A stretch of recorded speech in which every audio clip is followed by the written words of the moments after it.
Well, it's been 15 years and I've been making these products, these lightweight artificial rocks and ponds and waterfalls.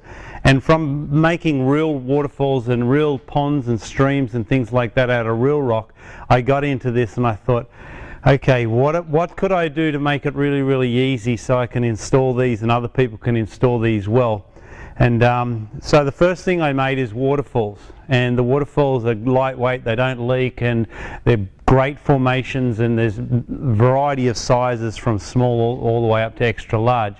Well, what else is there to do? Well, ponds. If you get an average person who hasn't done a lot of landscaping before, and then they get a plastic liner, a rubber liner, or they get a plastic pond, it's very difficult to landscape those really well and cover all those edges and allow for when the earth moves and all the rest that they won't leak. So I have created, there's 15 different ponds here. This is the smallest one, okay, very, very small. Simply dig in the ground or provide earth, bring earth around it, decorate with a few smaller rocks and put a waterfall on top. And that's a very simple little system to do. And then all I've done is gone up and up and up in sizes. I mean, if you put that in a big area, it's going to look silly. You put this big one behind me in a little area, it's going to look silly. Okay, so you've got to just choose the pond that suits your area that you're working on. But the principle of what I've created here is all pretty much the same, whether it be small right up to large. And I just want to give you one quick example. Okay, this is one of our small rock ponds, and it would be dug into the ground, or so a couple of options. Digging's hard, especially on days like today. It's over 100 degrees Fahrenheit, 40 degrees Celsius, and it's really, really hot. So rather than dig the pond into the ground completely, what you might do is you might bring in some nice good soil and dig half of it, and then bring the soil around the rest of it and plant your plants into that nice healthy new soil. Or you can just raise the whole garden and not do any digging whatsoever. So you've got three choices there yourself. Dig it all the way in, dig it halfway in, or mound around it and not dig in at all. Okay, some of them, I have this one over the side here, MRP 12, SRP 13, SRP 15. This is with a spillover. So those three of them can act as your middle piece. For example, I would come along, put that into the earth, and it would sit like so.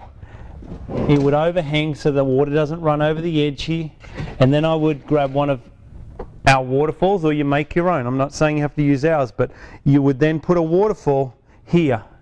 Once again, try not to do it all in a straight line, doesn't look real natural. So that would sit on the edge like so.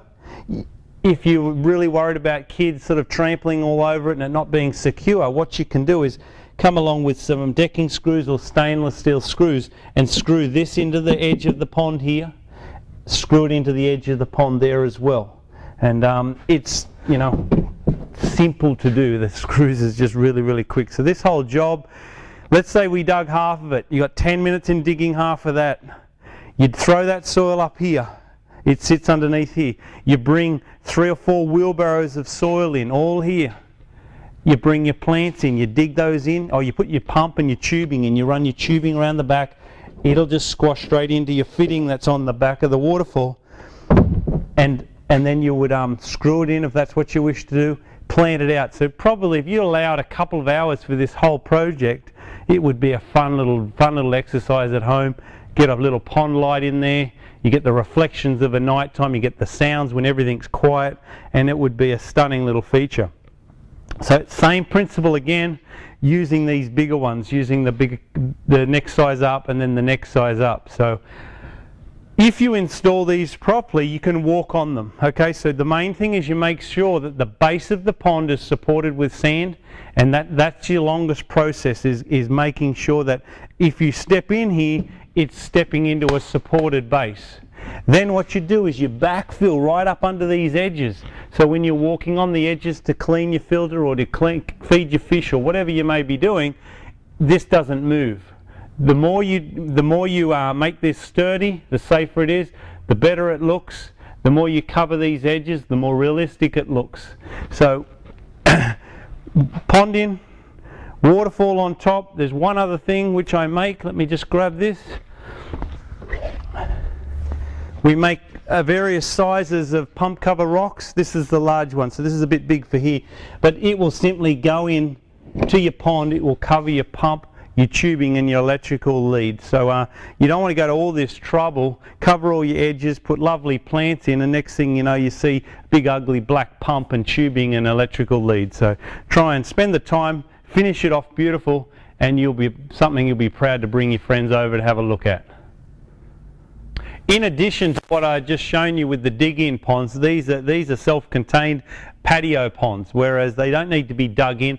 They're perfect for a hard surfaced area. So if you have a paved area, decking area where you cannot dig in, these are great, and they're part of our small, medium and large patio ponds, which are on YouTube and also on our internet site. And if you go onto those, you can see them.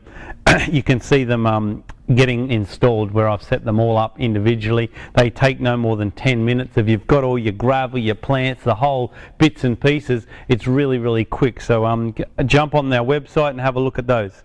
Now they come in two pieces. So the base is nothing more than that, nice and light and strong. You can kick it, you can jump on it, do whatever you want. Put it on a flat surface, place your surround around it, and you're pretty much ready to fill it up with water. Great if you just want to put some marginal plants and some papyrus grasses. Probably a little bit shallow for lilies, so I wouldn't really encourage you doing that. Maybe the large one you might get away with it, but there's a lot of water plants that would look great in this. If you do want to put fish in there or have it for frogs and tadpoles and things like that, just consider how cold it gets where you are and how hot it gets. I must say I've had one of these at our place here in Dallas, and we have been through 2 summers where I've got fish in that, and they've survived, even though last year we had about 60 days over 100 degrees, which is over 40 degrees Celsius, and the fish still survived. Probably a bit harsh for them, a little bit like it still is today, pretty hot. And we survived the winters too, where that completely froze over on the top. Obviously not as cold as it gets in northern parts of the country, so you wouldn't want to have it up there through a winter with fish in it. So S small pond 003, MP 003, and large pond LP 003. Great, really quick and easy. Great with the cascades, great with the waterfalls as patio pond kits, or just use them as ponds just as they are.